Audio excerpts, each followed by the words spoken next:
promise the session today will be interactive and informative and full of new experiences and new itineraries, activities in Uttarakhand. Uttarakhand, as they say, is the land of natural beauty, temples, mountains, valleys, rivers and national parks. Right from Char Dham to the Valley of Flowers, the experiences and opportunities in the state are endless. I tell everyone that Uttarakhand now is a 365-day destination. It is a destination for full year activities. It is a destination for young travelers, solo travelers, female travelers, adventure seekers, religious tourism, for whatever you want, rural tourism, agricultural tourism, whatever experience you want, it is there in Uttarakhand.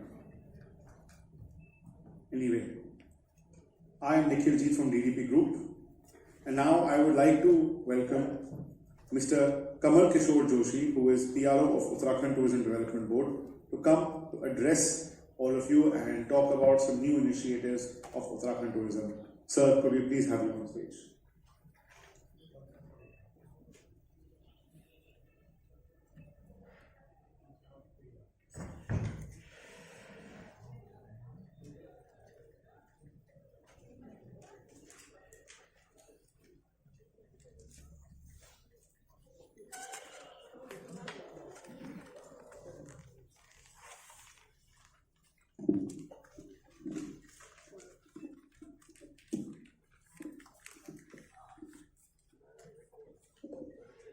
Uttarakhand ટુરિઝમથી હું કમલ કિશોર જોશી જનસંપર્ક અધિકારી ઉત્તરાખંડ પર્યટન વિકાસ પરિષદ આપ સૌ પત્રકાર ભાઈઓનું હાર્દિક સ્વાગત અને અભિનંદન કરું છું. તમે ઉત્તરાખંડ વિષય તો સાંભળેલું હશે, પણ હું આજે ઉત્તરાખંડ વિશે અનજોયું અને અનસાંભળેલું વાત કરવાનો છું. તો હવે આપણે બધા સાથે આ वीडियो જોઈએ और उसके बाद में फिर हम आगे की बात करेंगे. उत्तराखंड की एक झलक के साथ शुरू करते हैं आज की बात. Video please. ओवरऑल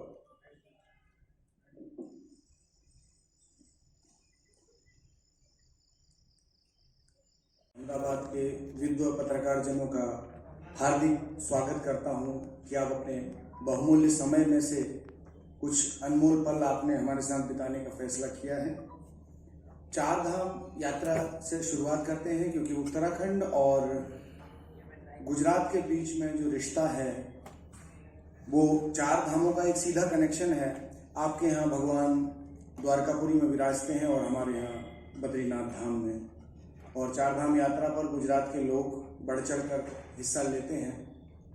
तो चार धाम यात्रा को और अधिक सुगम और सुरक्षित बनाने के उद्देश्य से हमारी सरकार ने रजिस्ट्रेशन अर्थात पंजीकरण को अनिवार्य किया है.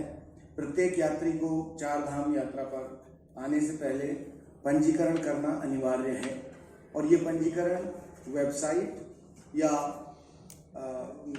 मोबाइल एप्लीकेशन के माध्यम से किया जा सकता है. और आप सबके माध्यम से हम बताना चाहते हैं कि बहुत जल्दी हम व्हाट्सएप के माध्यम से भी पंजीकरण की सुविधा को आरंभ करने जा रहे हैं. दूसरी एक जानकारी जो यात्रियों के लिए बहुत महत्वपूर्ण है, सभी श्रद्धालुओं के लिए, वो ये है कि यात्री रजिस्ट्रेशन के समय अपना बिल्कुल सही मोबाइल नंबर और अपना इमरजेंसी नंबर रजिस्टर करते समय वहाँ पर अंकित करें, जिससे कि उनकी सही लोकेशन की जानकारी प्राप्त की जा सके और किसी भी प्रकार की उनको आवश्यकता पड़ने पर सहायता दी जा सके. तो ये दो बातें आपसे अनुरोध करना चाहूँगा कि हम लोग अपने सभी गुजरात वासियों तक पहुँचाएंगे. इसके बाद बात करते हैं कि चार धाम यात्रा तो पुरातन काल से चली आ रही है. हमारी सरकार ने इसको चार धाम से चाम धाम कैसे बनाने का प्रयास किया है. CHAR के आगे हमने एक M लगाने का प्रयास किया है. उसकी एक झलक आपको दिखाता हूं. प्रयाग अर्थात संगम. चारधाम यात्रा आरंभ होती है ऋषिकेश। ऋषिकेश को सब जानते हैं और उसके बाद सीधे धाम को जानते हैं। इसके बीच में जो नगीने हैं, उन नगीनों को गुजरात की संभ्रांत जनता तक पहुंचाने के लिए हम आज यहाँ पर आए हैं। ये देवप्रयाग है, ऋषिकेश से अगला पड़ाव होता है। यहाँ पर कहा जाता है कि माता गंगा धरती पर अवतरित होती है।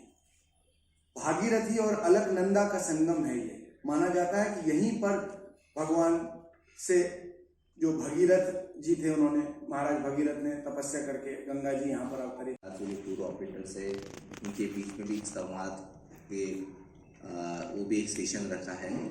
और अहमदाबाद के अलावा हम राजकोट, सूरत, वडोदरा इन वाले डेस्टिनेशंस को भी हम कवर करने जा रहे हैं।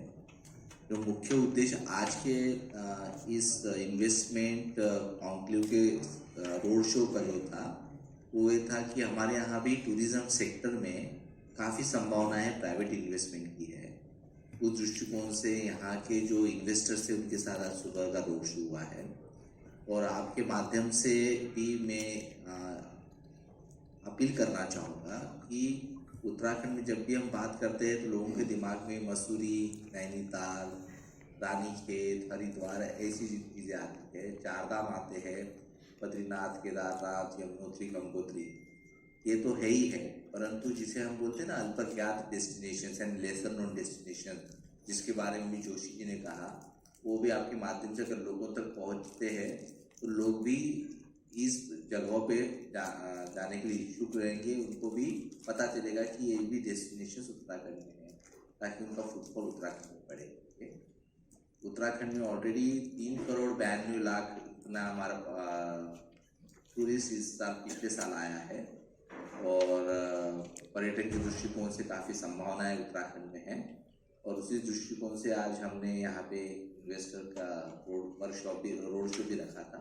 और शाम में आपके यहाँ के टूर ऑपरेटर गुजरात से और हमारे उत्तराखंड टीम के बीच भी इंटरेक्शन का रखा है।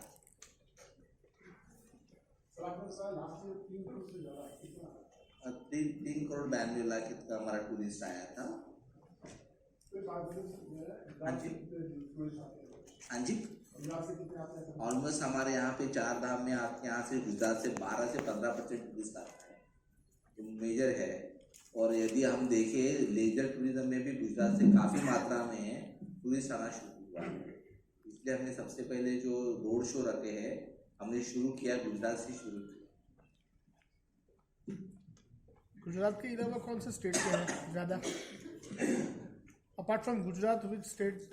ठीक है, हमने जो अभी रोड शोज रखे हैं गुजरात के अलावा अभी हम मुंबई जा रहे हैं जनवरी एंड में, उसके बाद तमिलनाडु जा रहे हैं फरवरी में। और जैसे कि लेसर नोन डेस्टिनेशंस होते हैं हमारे यहाँ, आपको पता है कि religious tourism that occupies the prominent and dominant position in the tourism profile. तो उस दृष्टिकोण से भी जैसे आपको पता है जागेश्वर धाम, गोलू देवता, श्री कार्तिकेय स्वामी टेम्पल, ये जो lesser known pilgrimage Holi shrines की जगह है उसको भी हम प्रमोट कर रहे हैं। इसके संदर्भ में हम जगह जगह जाके उसको promote. The details of the home book as showed. The details of home book in Uttarakhand. Homestay. Are there on the website? Yeah. Already. They are already on the website पे है। 4,319 4,319 होमस्टे हमारा registered है। और कुछ गांव तो उन्होंने पूरे के पूरे होमस्टे के रूप में चला रहे हैं। पिथौरागढ़ में जैसे सिरमौली गाँव है, आबीडांग में जो गाँव है, 100% होम स्टेज है।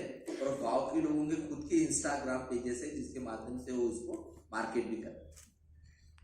अभी जोशी फंड का मामला सामने आ रहा है, उससे लेकर के पर्यटन में कुछ प्रभाव पड़ेगा? देखिए उसके लेकर पर्यटन पे जोशी मठ के बारे में जो भी हुए वो स्टेट डिजास्टर मैनेजमेंट डिपार्टमेंट को देख रहा है। काफ़ी एजेंसियाँ भी स्टेट गवर्नमेंट से सेंट्रल गवर्नमेंट उसको देख रही है। परंतु अगर पर्यटन के दृष्टिकोण से अगर देखा जाए तो अभी भी ऐसा कुछ उस पर प्रभाव नहीं आया है। क्योंकि देखिए हमारे उत्तराखंड में जो tourism is the backbone of our Uttarakhand.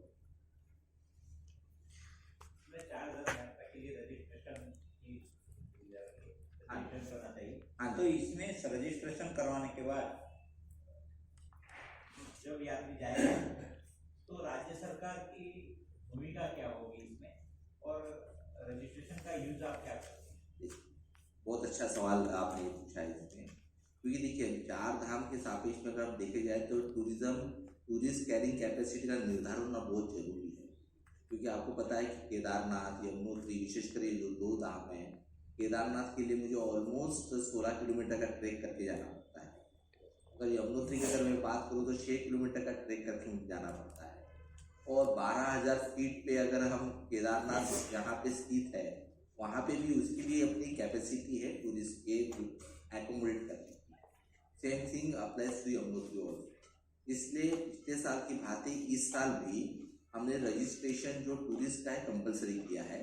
उसमें लेकिन काफ़ी कुछ बदलाव भी किया है। जिसे हम सहज, सुगम, सुंदर, सुरक्षित, स्वच्छ उत्तराखंड, सहज, सुंदर, सुगम, सुरक्षित चार धाम यात्रा, इस दृष्टिकोण से विजन लेके हम चल रहे हैं। इस बार हम टूरिस्ट का रजिस्ट्रेशन कंपलसरी रखेंगे। इसमें केवल ऑनलाइन रजिस्ट्रेशन न हो, वो तो रहेगा ही रहेगा, परंतु कुछ लोगों को ऑनलाइन रजिस्ट्रेशन करने में सुविधा नहीं हो पाती है, तो थोड़ा कम्बरसम प्रोसेस लगता है। उनके लिए व्हाट्सएप के माध्यम से भी हमने रजिस्ट्रेशन की व्यवस्था शुरू करने जा रहे हैं। उसके बावजूद भी अगर किसी को दिक्कत है तो ऑन कॉल बेसिस पे हमारा कॉल सेंटर हम ओपन करने जा रहे हैं। ऑन कॉल बेसिस पे भी वो अपने आप को रजिस्टर करा पाए। और ये रजिस्ट्रेशन करने के बाद हम उस जो रजिस्ट्रेशन करके जो हमारे यहाँ यात्री आ रहा है, तो स्लॉट जैसे दर्शन के लिए जो स्लॉट है वो स्लॉट भी धाम में पहुंचने के पश्चात उसको मिल जाएगा, ताकि ये ना हो कि मैं इतना दूर से आया हूँ रजिस्टर करने के बाद भी और फिर मुझे लाइन में 6 घंटा लगना पड़ रहा है। तो once he reaches the dham, he will be given a particular slot for the darshan also. वो भी हम उसके काम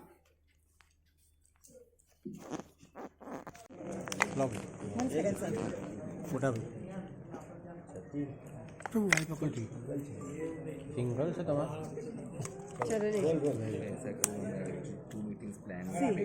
ચલો મૂકી દો ને બધા કઈ સિંગલ પછી બૂમ અવોઇડ કરી શકો આ લઈ લે મને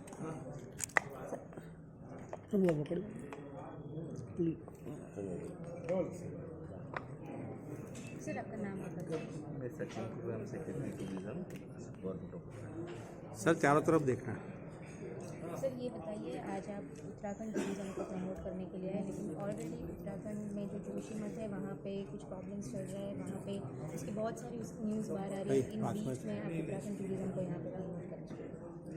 जहाँ तक जोशीमठ का सवाल है, ऑलरेडी वहाँ पे स्टेट गवर्नमेंट के disaster management and mitigation department आगे काम कर रहा है और टेक्निकल दृष्टिकोण से और रिहेबिलिटेशन पॉइंट ऑफ व्यू जो बेस्ट है वो स्टेट गवर्नमेंट कर रहा है। जहाँ तक उत्तराखंड की बात है, तो आज के रोड शो के माध्यम से जो मुख्य उद्देश्य था, ये एक तो प्राइवेट इन्वेस्टमेंट जो टूरिज्म डोमेन में उत्तराखंड में कैसे बनाया जाए, उसके संदर्भ में यहाँ की इन्वेस्टर के कैमरा उसके संदर्भ में यहाँ के इन्वेस्टर के साथ एक वार्तालाप था।